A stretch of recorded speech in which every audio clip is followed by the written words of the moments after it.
Welcome everybody, Jason with TWL here, and as you can see, we are not in our normal location. We are sitting in the Pewabic Tile Museum headquarters, I guess I should say, with Annie Dennis, right? Yep. And what is your title, Annie? I'm the Education Director and Archivist here at Pewabic. Oh, that is fantastic. So why do they need an Education Director?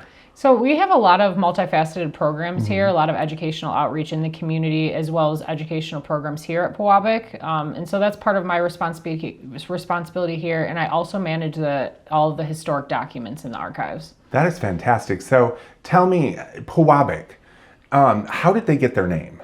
How did Pewabic come by Pewabic? That's a great question. So Pewabic was actually named after a copper mine up in the Upper Peninsula. So our founder, Mary Chase Perry, later Mary Chase Perry Stratton, was born in Hancock, Michigan. And during her childhood, there would have been 4 copper mines operating in Hancock. So when she came to name her pottery later in life, she was kind of reminiscing on her childhood and always had fond memories walking by the Pewabic mine with her family as a child. And so it was really this early family connection that made Mary choose this name. But today we actually are able to access more information about that than Mary would have been able to. Right. And what we found is that the name Pewabic actually derives from Ojibwe terminology. More directly translated, Pewabic is piece of metal or iron. That's interesting. Hence the Pewabic mines. Exactly. They would be mining for probably metals and iron. Exactly. And so that's why the Pewabic name was used. It was used there long before the official mining company. And Mary wouldn't have had access to this information the way that we did. So again, it was just this early family connection for her. But a really interesting thing for us to learn with time about the Native American influence in that area. Yeah, it's fascinating. The more I learn about Michigan, even though I've lived most of my life here, the Native American aspect of it is just everywhere. Yeah, I mean, apparently there's evidence that humans have mined copper in that area for over 7,000 years. So. 7,000 years. So I have friends who have, older homes that were from the 30s, 40s, I believe 30s or 40s. And their whole bathrooms are done with Pewabic tile. I mean, the walk-in showers, everything. When buildings, because I don't know if they are, once they move on to the next realm, their children were considering selling off the property to builders, which is devastating to me for many reasons. But is there a way to have, do you have some way of letting that people know that if you have historic tile, hey, bring it in, we'll take it from you. So at least some pieces of it. Yeah. I mean, that's one of the coolest parts of what I get to do here is actually get to help identify if people do have Pewabic tile in their home. So that is a service that we offer. If someone is curious, if they have tile in their home and they're curious about learning more, they can reach out to us and we can see if we have anything in our records for the home. So definitely reach out if you think that you have historic Pewabic tile in your home. We even have sources on our website to kind of help you learn more if you have Pewabic or another tile manufacturer that was really similar to us. So they kept track of every piece they sold? We a huge amount of the records are they're handwritten and they're left here to us. That's impressive in and of itself. Yeah, we can sometimes help people identify what it is that's in their home. Right. And actually, one of the coolest days that I ever had here is I had someone reach out to me and ask if their entryway and fireplace was Pewabic, and they were new homeowners. They just purchased this home. So I looked into our records, and sure enough, I found it. But I also found that there was a sketch of a fountain that was placed in their sunroom. So when I responded back, I said, yeah, that your entryway and fireplace is Pewabic, but what about your indoor fountain? And it turned out that was still there in the home. It was preserved behind a wall in their sunroom. And so it was a really fun discovery that I kind of helped to be a part of. So do you know, did they uncover it? That was the plan. The last I talked to them, they were going to restore it. So, if you think that you have something, if you'd like to learn more, we'd love to kind of help you out. And even if you're just interested in seeing more of those examples, you can go on our website and see examples of some of those beautiful bathrooms that you had mentioned. There is a virtual history of the museum?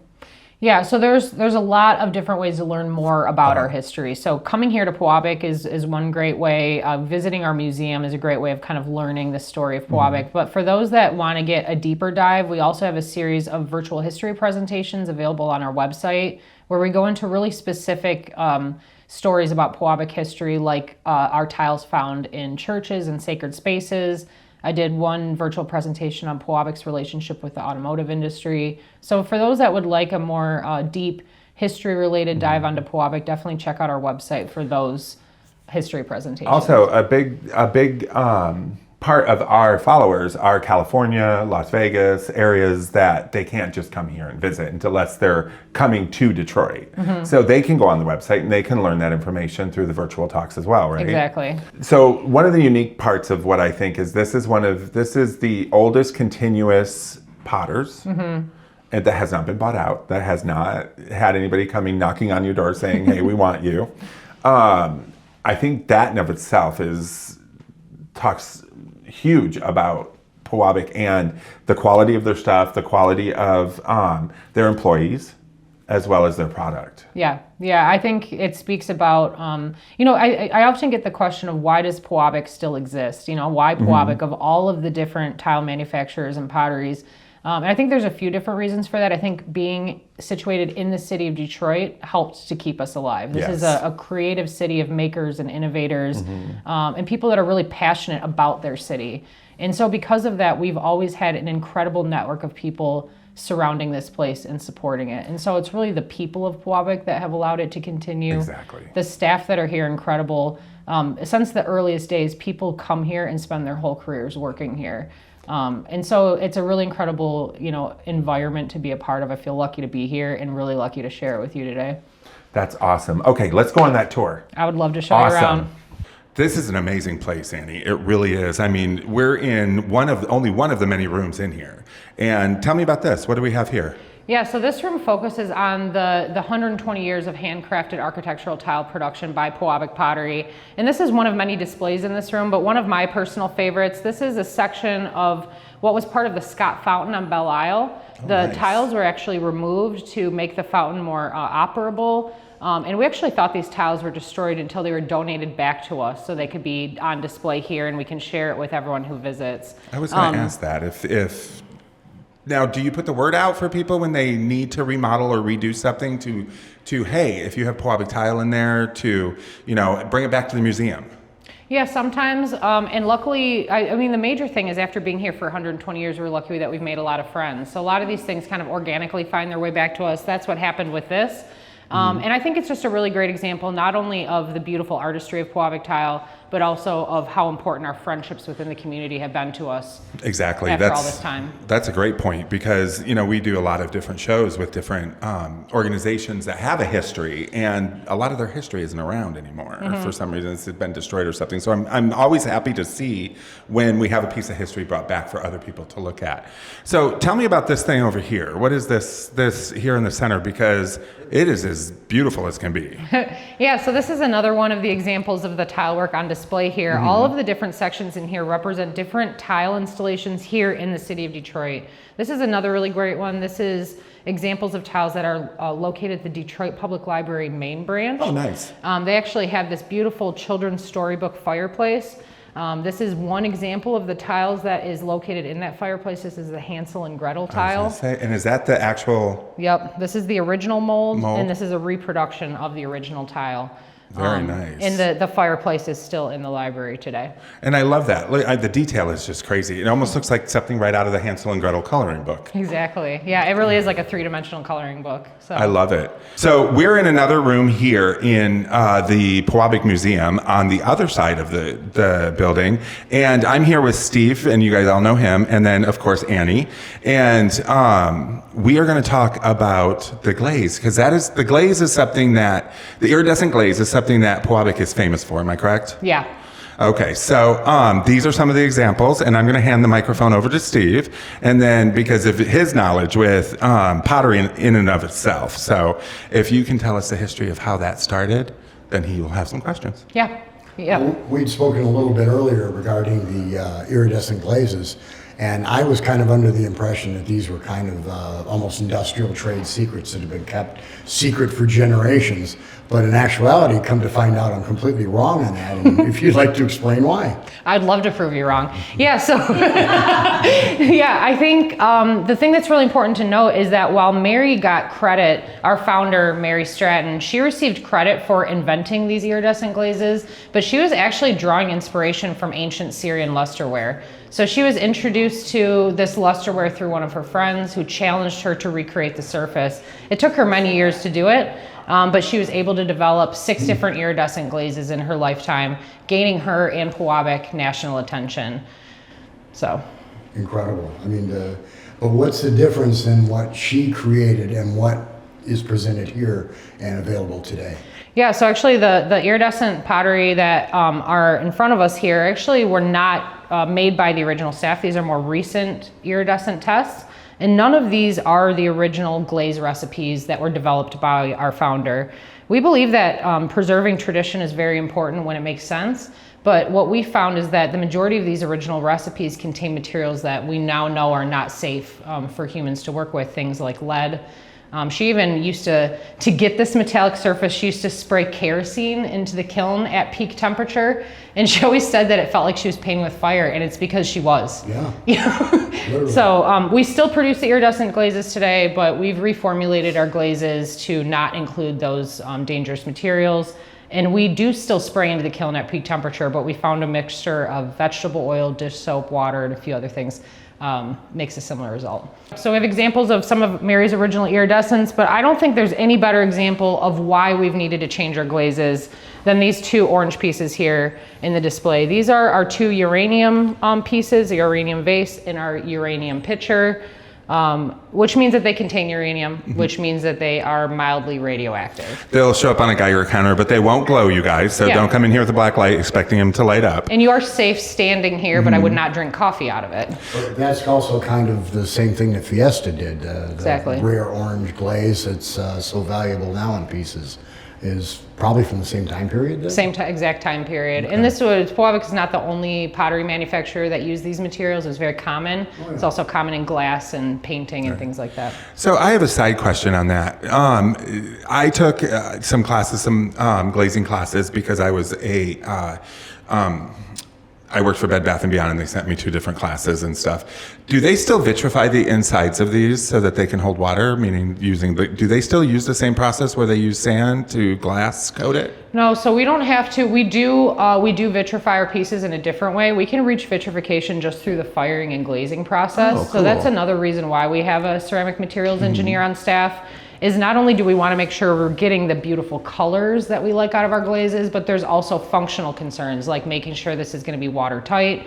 Right. For tiles, making sure that they're non-slip for the floor, they're okay for freeze-thaw conditions. And so there's a lot more kind of like scientific thought that goes into this, and people realize a lot more mathematic thought than people realize. I love that, because we do have extreme weather conditions. We do, and we have to think about those types of things. Yeah, absolutely. When we're producing and slipping tile. And falling. Yeah, absolutely. So we do have another part of the museum that we're going to talk about, and that is the then and now, I think I'll call it. You got it. Why not, right? And I'm going to hand this over to Nikki, and Nikki's going to actually talk with Annie about the then and nows. Okay, so first thing that caught my eye in this room was the kind of color wheel hexagon.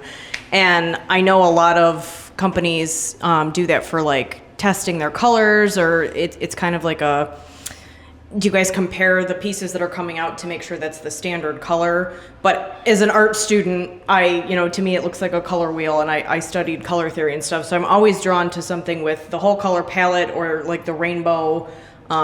So tell us how we went from having that to now it's a decorative piece. Yeah, good question. So this is something where we're frequently kind of inspired by the work made by the founding staff here. That not only comes to the glazes, but also the pottery and the tiles themselves. So all the things on display here are pieces made by the original staff that have been put back into production. And the best example, I think, is the glaze sample hexagon. So in the far back, that piece, the colorful piece, as you mentioned, it resembles a color wheel. Actually, what that was is a display piece that showed the range of different Pewabic glazes. So that it was almost like an early marketing piece or an advertising for Pewabic. Okay, so it was a sat- public tool more than, I was Exactly. thinking it was like a piece that was kept in like the firing area and it was used to like test your standard of colors, but it was more to show people Exactly. the So availability. The most charming thing about this, a very Detroit element of this, is this would have sat on the counter of a store like Hudson's department store, kind of advertising the architectural tile made by Pewabic, the range of different glaze colors you could get in your architectural project, directing, and then there'd be some kind of signage directing people to come here to order their custom project. So we were lucky to be able to acquire one of those early hexagons, and we decided to bring that back into production, but in a smaller scale as a paperweight. So we kind of similarly kind of use that kind of color wheel, color scheme to do that. Another really great example though of how we're still inspired by what the founding staff did and finding ways to reuse that and honor them today. Absolutely. And I see that being a perfect gift for so many different like pottery lovers, art students. I mean, it's even got a little bit of a pride aspect. I think I saw that in some of the other things in the gift shop. Exactly. And then jewelry was Yes. a surprise to some of us. I know the guys knew, but I didn't know you guys did jewelry pieces. And Well, and if that's we're a going to talk beautiful- jewelry, we have to talk about our little pin, because our B pin is, I think, one of my favorite things we actually have in this museum.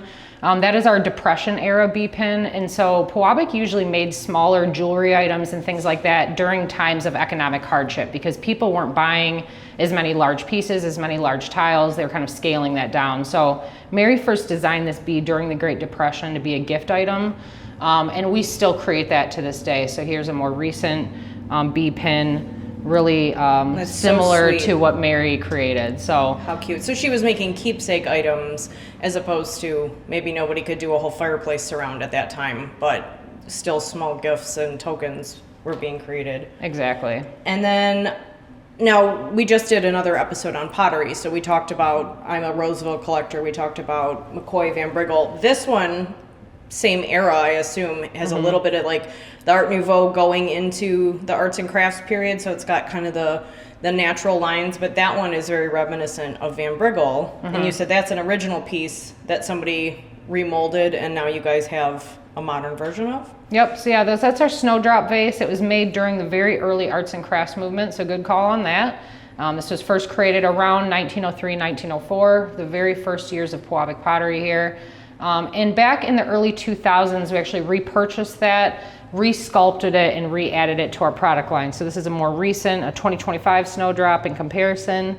And so again, another example of how we're still kind of inspired by those original forms, and still use them to this day in certain ways. And the snowdrop, I think, is one of the more iconic Pewabic forms. It's that we made. beautiful. And I like, it's very reminiscent, but it's not a direct copy, like color or finish wise. It definitely looks more modern, but not, modern art over the top. It still fits with probably people that like the historic vibe of Pewabic for their decor. It's got the nice muted color and But yeah, I think that's why it's important that we always feel inspired by, and not that we want to continue creating the exact same things. And that's why if you do come here and kind of look at and compare and contrast these objects, they might be similar. The snowdrop is probably one of the closest, but as you can tell from the hexagon, a lot of the times they undergo some transformation as well. So we just see it as being an interpretation, not that we need to directly copy everything that the history is the Pewabic originally inspiration, did. but then modern times and modern art, color. Yep. Yeah, I love that. Yeah, thank you. We are here in yet another room of the museum. So you see, this is rather large museum. For pottery, it's really cool. And we have stepped back in time in this room. So we're going to tell you how Pewabic started. Yeah. And who started it, and all the fun stuff. Go ahead. Yeah, so Pewabic was founded by Horace Calkins and Mary Chase Perry, later Mary Chase Perry Stratton, who is here in this photo. And this actually first started off as a kiln manufacturing company. So Mary was a china painter who was introduced to kilns that Horace was designing, first for the firing of porcelain teeth, as he was a dental supplier, eventually expanding to a line of kilns for the firing of pottery, of china pottery. And that is how he met Mary Stratton, his later business partner. And so they actually, their first area of business was selling these kilns and demonstrating China painting. So they were just partners. They weren't like in a relationship or anything. Just business Just partners. business partners. Okay. Yep. Which is unusual for a lady at that time to be in charge of a huge, like, yeah. something to that effect. I think that's fantastic. Mary was a force. She did yes. get married, but not until her 50s. And she married one of her best friends who actually designed and built this building, William I love Stratton. that. I love that. I think it's hard to fully tell this whole story of Pewabic without touching on what was happening here in Detroit at the time. See, Pewabic was founded officially in 1903, and that's the same year that Ford Motor Company was founded. So it kind of gives you an idea of what exactly was happening here in the city. And while I think a lot of people are really excited about the advancements in the Industrial Revolution, there's also a lot of people that felt concerned about what traditions were going to be lost. Right. A lot of artists that believed that handcrafted mattered, that human made mattered, and trying to really kind of hang on to like that traditional craftsmanship, the arts and crafts movement was created. And so Pewabic was actually started as part of that arts and crafts movement. So we've always had, since our earliest days, a strong focus on the handmade.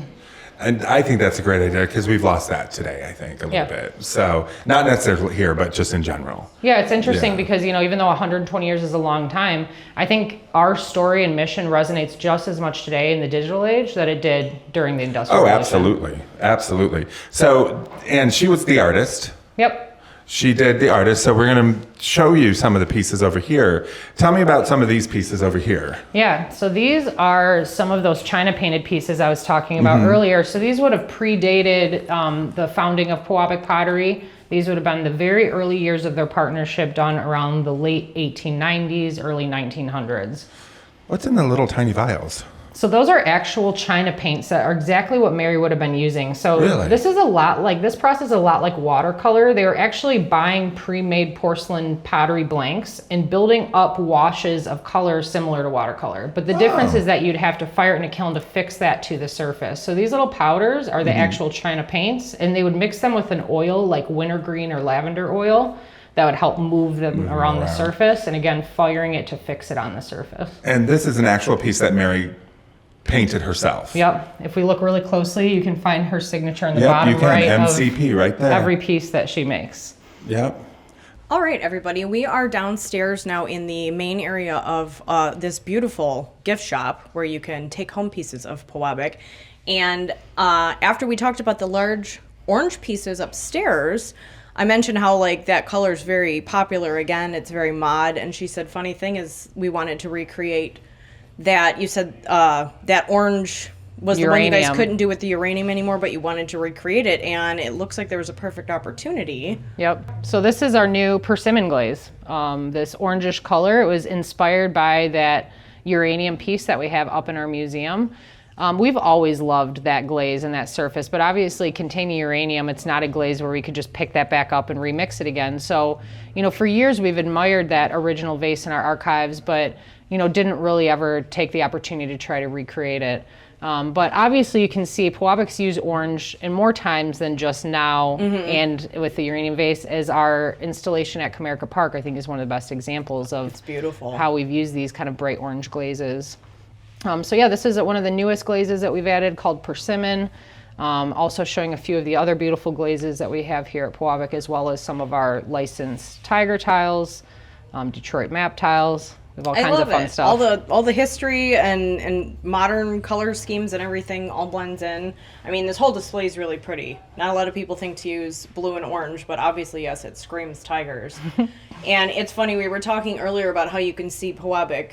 And you always know when you're out with one of your friends that either is into art or architecture. I just went to a Tiger game with friends a few weeks ago, and sure enough, I was stopping everybody outside, grabbing them, saying, "You guys know all that tile is Pewabic, right?" And half of them are like, "What are you talking about?" I'm like, "I will tell you later, trust me." But it's beautiful to see it on modern buildings. I mean, this couldn't be a prettier ball stadium when they redid it. Like, it's got just enough touches of history that it looks like it fits right in with all the other old Detroit buildings. They did a good job decorating that. And I think that's one of the really cool things about what we do. We love that people go and get to see our tiles throughout the city. Like seeing Comerica Park here, in this area of Midtown, there's tile work covering over 100 years of production by Pewabic Pottery. So it's always fun going around the city and seeing where we adorn all of the different buildings, just our little tile jewels kind of scattered throughout. Practically do a scavenger hunt and Exactly. like pop around all the buildings and see where you can find them. Yep, but we're proud to still be doing it. So Comerica Park is kind of one of our, on the newer installations that was put in 2000. Nice. We're down in the work part, the workroom, I would say, because we're standing here next to this huge kiln, right? This is a kiln. Yes, it is. So these items here what are these called? Do you have a name for Yeah, the these are stacking? kiln shelves here. It's kiln shelves. Yep. And so one of the questions I got to ask, because I know this is going to be, the top of this comes down. Am I correct? Yes, you're right. Okay. And these are going to be fired. So my question to you is, does it matter that they're stacking on top of each other? That's in a this really, firing? really good question, because depending on the firing, sometimes it really matters and sometimes it doesn't. So all of our pottery and tiles here are fired at least 2 times. Oh, okay.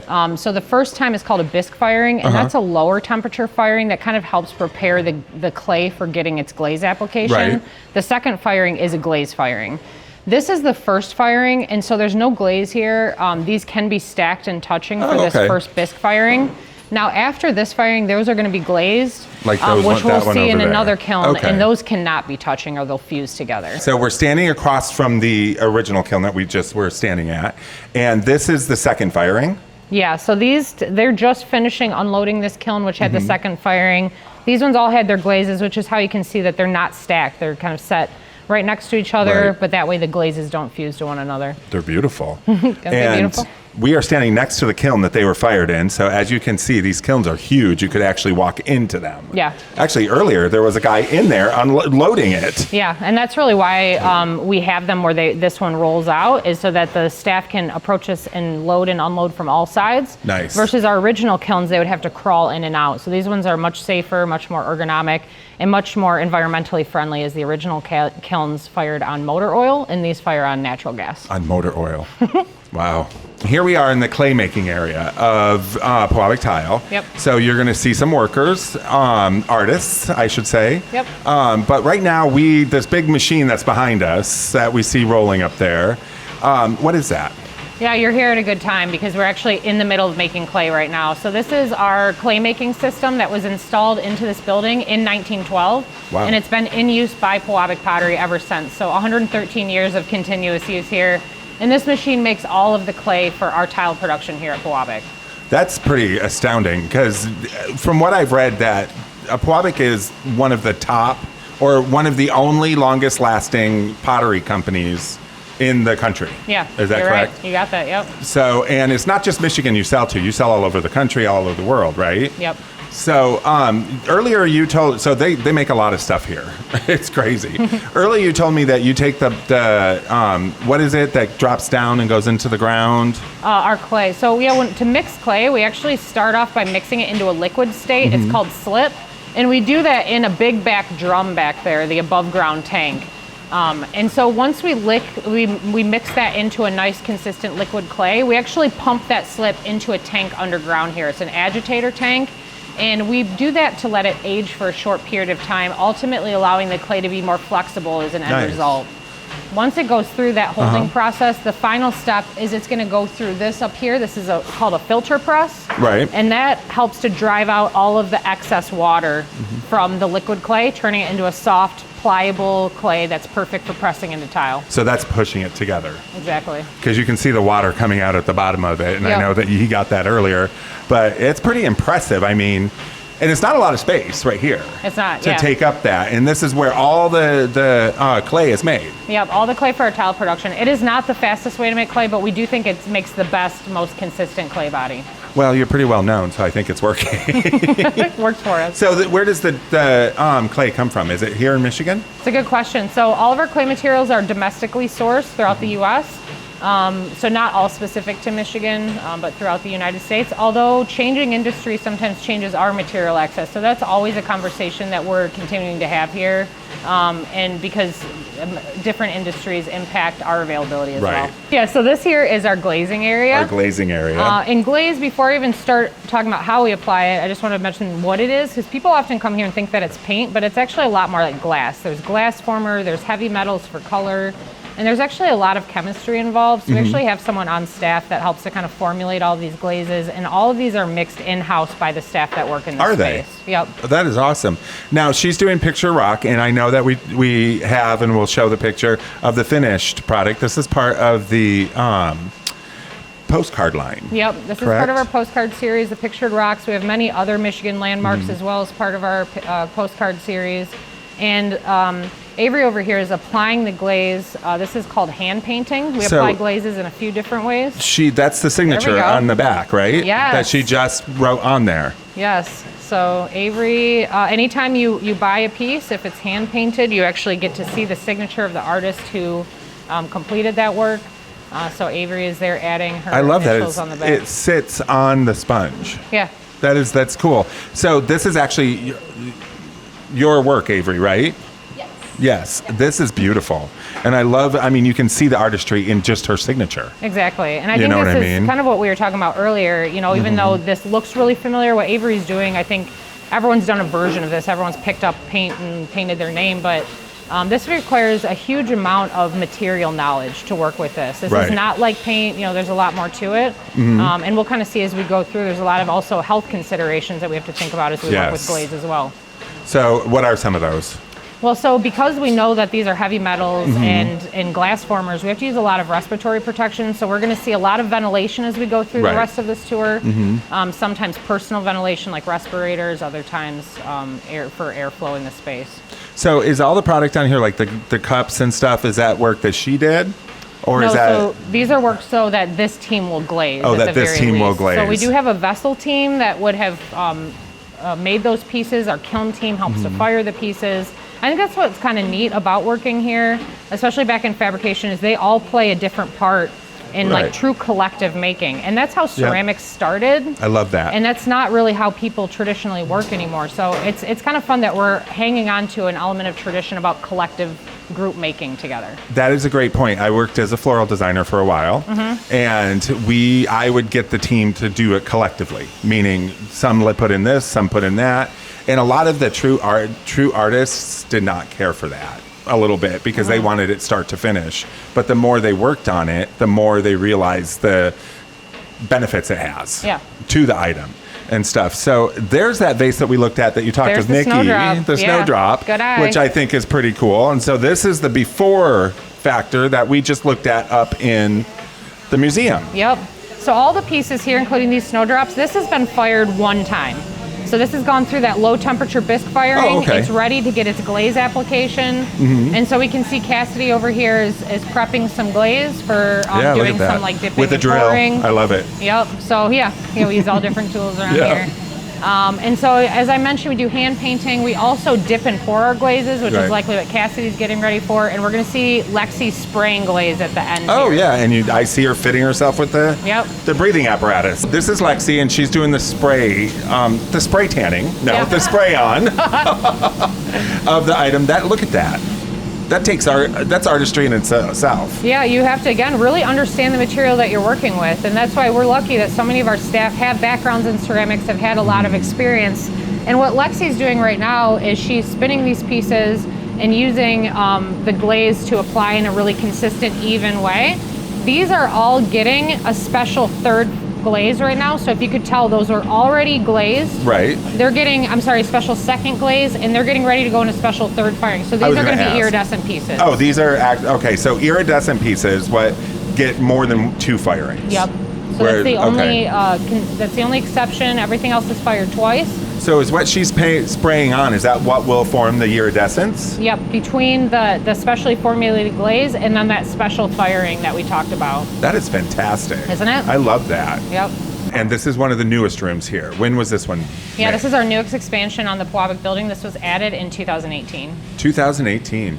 So, and I do have to point out, this gentleman right here, I've seen him in 4 different places doing 4 different things. Is that normal?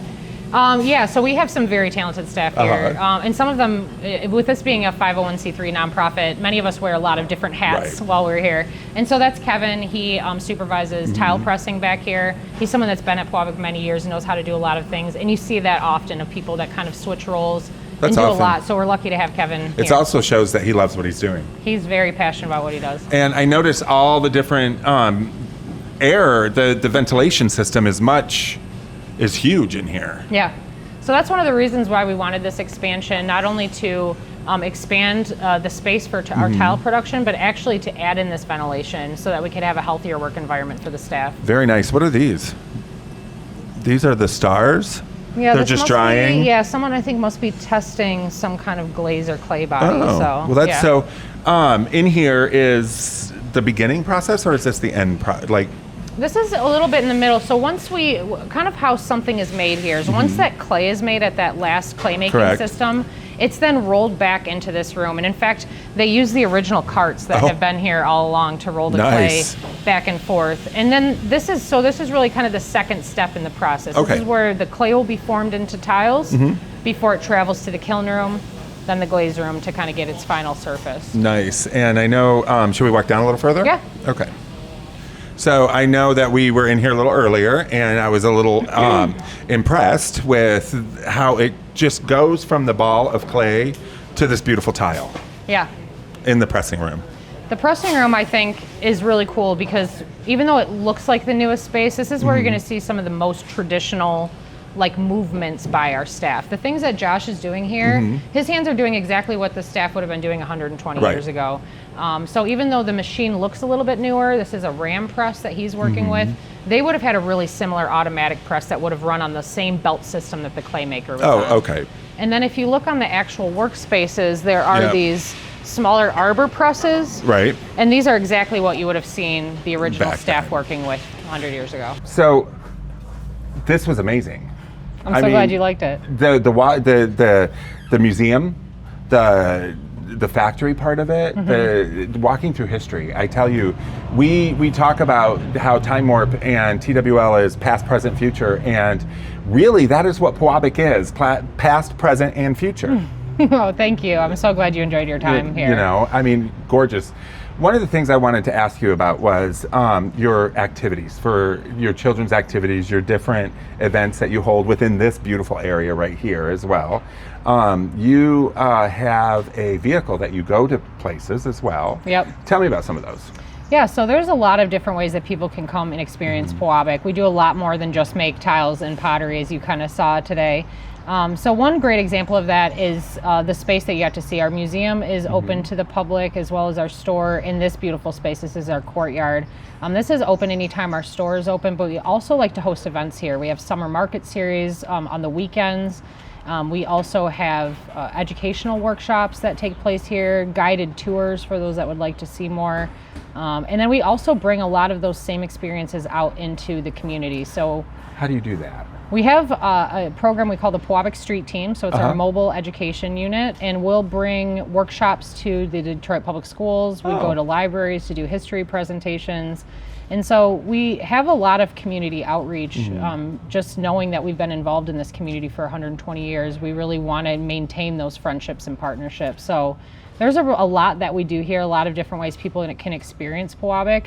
And I think really the best way is to go to our website, pewabic.org, to kind of plan your visit, to see what experiences that we have here, what events that we have coming down the pipeline, because there's always something going on here at Pewabic. I was on your website, and I got to tell you, the events are crazy. I mean, you have the summer sale, you have, and that's the 26th, right, of June? Of July. Of July. Yep. The 26th is for members. Yep. And then the 27th is for the public. They can come in and shop. The children's workshop, and then you have second Saturday tours. What are those? Yeah, so every second Saturday of the month we have guided docent-led tours, so people can come and experience what we saw today with one of our Pewabic docents. We also, as you mentioned, have children's workshops. So sometimes we always have tile glazing workshops every week for 16 and up for adults. For those that would like to learn more about how we make tile, they can experience it for themselves. And then we also occasionally offer guardian and child workshops where you can come and bring your child and learn how to make a tile along with them. Do they get to take the tile home? They do, so we'll fire it and eventually you can come pick it up. So That is again, a awesome. lot of different ways you can experience Pewabic, whether you want to come and learn about our history, if you want to get creative yourself.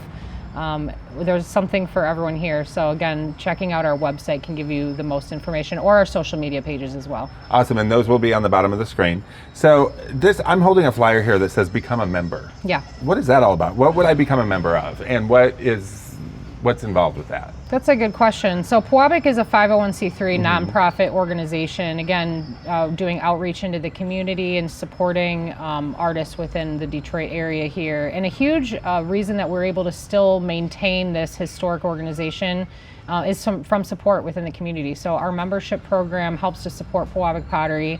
It can also give you access to things like shopping discounts or certain like member benefit events.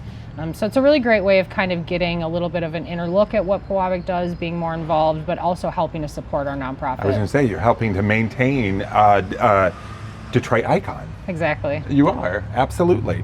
So it's beautiful. Everything is, from the museum that they can come in and take a look at while opening hours, to this beautiful courtyard, to the gift shop. The gift shop, which, you guys saw all the tiger stuff. You guys saw all that. They have the jewelry. You guys put out a brooch every year, you say, right? Yeah, we have an annual piece that we put out that we do just in the early summer for our big annual garden party event. So we just released a new one of a moon design. It's beautiful. Amanda cool. Designed it. Oh, so, did she? Yeah. Oh, that's awesome. I love that. Well, I want to thank you again for taking the time, for allowing me to bring my crew in, and talking to us about your not only the fantastic history of Pewabic in Detroit and Michigan, but all of the different activities you guys have that I didn't even know about. Thank you so much again to my team, to Amanda, to Annie for hosting us, and hopefully you guys learned some stuff, because we did. And we will see you on Tuesday. Thanks for joining us.